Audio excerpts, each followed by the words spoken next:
కీర్తనల గ్రంథము 45వ అధ్యాయం. ఒక దివ్యమైన సంగతితో నా హృదయము బహుగా ఉప్పొంగుచున్నది.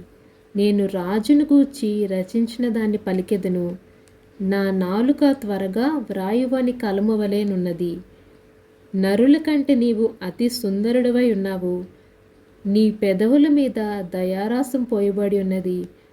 కావున దేవుడు నిత్యము నిన్ను ఆశీర్వదించును. శూరుడా, నీ కత్తి మొలను కట్టుకొనము. నీ తేజస్సును నీ ప్రభావమును ధరించుకొనము.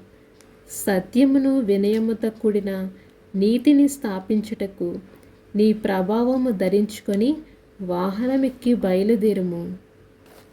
నీ దక్షిణహస్తము భీకరమైన వాటిని జరిగించుటకు నీకు నేర్పును.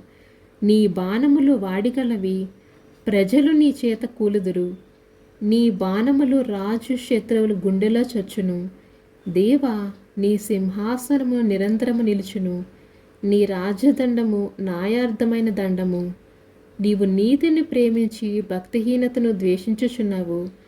కావున దేవుడు నీ దేవుడే చెలికాండ్ర కంటే హెచ్చించున్నట్లుగా నిన్ను ఆనంద తైలముతో అభిషేకించి ఉన్నాడు.